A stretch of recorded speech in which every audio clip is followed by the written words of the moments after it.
नमस्ते। चलिए आज शरीर के उस एक हार्मोन की बात करते हैं जिसका नाम तो सबने सुना है पर जिसे समझा शायद कम ही लोगों ने है। नाम है कॉर्टिसोल। और यकीन मानिए ये सिर्फ एक स्ट्रेस हार्मोन से कहीं ज्यादा है।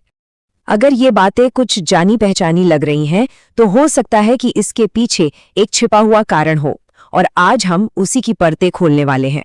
तो चलिए इसकी तह तक चलते हैं। कॉर्टिसोल को हमारे शरीर का बॉडीगार्ड होना चाहिए जो हमें खतरे से बचाता है। लेकिन जरा सोचिए, क्या हो जब वही बॉडीगार्ड बागी हो जाए?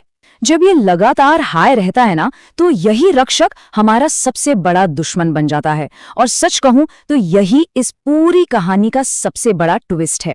तो सवाल ये उठता है कि कॉर्टिसोल कब हीरो है और कब विलन? जवाब छिपा है टाइमिंग में। मतलब क्या ये थोड़ी देर के लिए आता है और चला जाता है, या फिर ये 24 घंटे हमारे सिस्टम में बना रहता है? जरा इसके दो बिल्कुल अलग चेहरों को देखिए।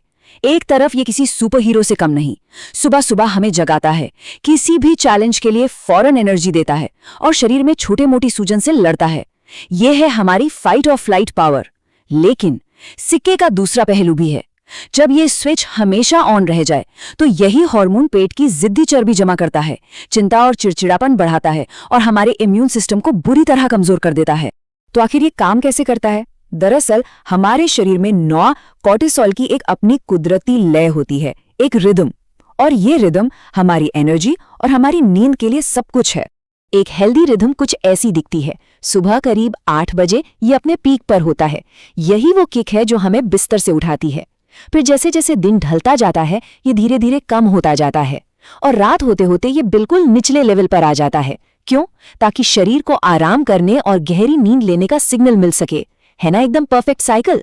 लेकिन जब तनाव जिंदगी पर हावी हो जाता है तो ये पूरी रिदम, ये पूरी साइकिल बिगड़ जाती है। कॉर्टिसोल का लेवल सुबह भी हाई, दोपहर में भी हाई और रात में भी हाई। मतलब शरीर एक तरह से परमानेंट इमरजेंसी मोड में चला जाता है। उसे कभी ऑल क्लियर का सिग्नल मिलता ही नहीं। और जब ये लय टूटती है ना, तो शरीर मदद के लिए अलार्म बजाना शुरू कर देता है। ये कुछ ऐसे वार्निंग साइंस हैं जिन्हें नजरअंदाज नहीं करना चाहिए। चलिए सबसे पहले बात करते हैं फिजिकल साइंस की। पेट के आसपास वो चर्बी जो जाने का नाम ही नहीं लेती, चाहे कितनी भी डाइटिंग कर लो या जिम चले जाओ। हाँ, ये एक बहुत बड़ा संकेत है। साथ ही हाई ब्लड प्रेशर, डाइजेशन की लगातार प्रॉब्लम और मसल्स में बिना वजह की कमजोरी महसूस होना, ये सब इसी से जुड़ा हो सकता है। इसका असर सिर्फ शरीर पर ही नहीं, दिमाग पर भी पड़ता है। कभी ऐसा महसूस हुआ है कि दिन भर तो थकान से चूर है, पर जैसे ही सोने के लिए लेटो दिमाग रेस लगाने लगता है? इसी को कहते हैं टायर्ड बट वायर्ड फीलिंग। इसके अलावा लगातार चिंता, चिड़चिड़ापन, ब्रेन फॉग और चीजें भूल जाना भी इसके आम लक्षण हैं। और कहानी यही खत्म नहीं होती। इसका असर पूरे सिस्टम पर पड़ता है। इम्यून सिस्टम कमजोर हो जाता है जिससे बार बार सर्दी जुकाम होने लगता है। महिलाओं में मेंस्ट्रुअल साइकिल डिस्टर्ब हो सकती है। और हाँ, स्ट्रेस में वो जो अचानक से मीठा या जंक फूड खाने की जबरदस्त इच्छा होती है ना, उसका कनेक्शन भी यहीं से है। तो सवाल ये है कि आखिर ऐसा हो क्यों रहा है? हमारा हजारों साल पुराना सर्वाइवल सिस्टम आज की मॉडर्न दुनिया में क्यों गड़बड़ा रहा है? इसे समझने के लिए हमें आज के जमाने के बागों को पहचानना होगा। ये बात पूरी समस्या की जड़ तक ले जाती है। जरा सोचिए, हमारा जो ये फाइट और फ्लाइट सिस्टम है, ये हजारों साल पहले किस लिए बना था? जंगल में असली बाघ से बचने के लिए। खतरा दिखा, सिस्टम ऑन हुआ, खतरा टला, सिस्टम ऑफ हो गया। कितना सिंपल था। पर दिक्कत यह है कि आज के बाघ हमारा पीछा ही नहीं छोड़ते। तो कौन है ये आज के बाघ?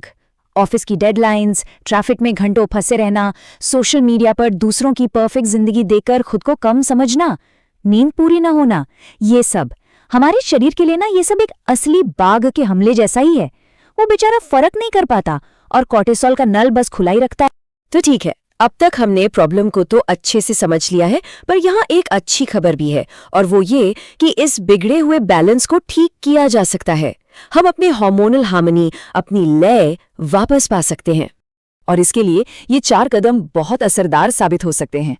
पहला, सिस्टम को शांत करना। रोज बस 5 से 10 मिनट माइंडफुलनेस या गहरी सांस लेने की प्रैक्टिस करें। दूसरा, नींद को सबसे ऊपर रखना। सोने और जागने का एक पक्का टाइम बना लें। तीसरा, खाने में बदलाव। चीनी, कैफीन और प्रोसेस्ड फूड को कम करें। और चौथा, सही तरह से मूवमेंट। बहुत ज्यादा इंटेंस एक्सरसाइज की जगह वॉकिंग या योग जैसी चीजें चुनें। ये छोटे छोटे बदलाव हैं, पर ये सीधे स्ट्रेस की जड़ पर असर करते हैं। लेकिन सवाल ये है कि क्या इन छोटे छोटे बदलावों से सच में कोई बड़ा फर्क पड़ सकता है? अच्छा, जरा ये नंबर देखिए, ये शायद आपको भी हैरान कर दे। ये 20% क्या है? स्टडीज में ये देखा गया है कि सिर्फ 8 हफ्ते, जी हाँ, सिर्फ 8 हफ्ते रोज माइंडफुलनेस प्रैक्टिस करने से कोर्टिसोल के लेवल में 20% तक की कमी आ सकती है। इसका मतलब एकदम साफ है, असली और मापा जा सकने वाला बदलाव हमारी पहुंच में है, और वो भी बहुत जल्दी। तो जाते जाते बस एक सवाल पे जरूर सोचिएगा, क्या हमारा शरीर हमारी असल जिंदगी से ज्यादा तेज रफ्तार में जी रहा है? क्या वो अभी भी किसी जंगल में भाग रहा है, जबकि हम एक शहर में बैठे हैं? अपने शरीर की रफ्तार को अपनी जिंदगी की रफ्तार से मिलाना ही असली हार्मोनल हार्मनी है।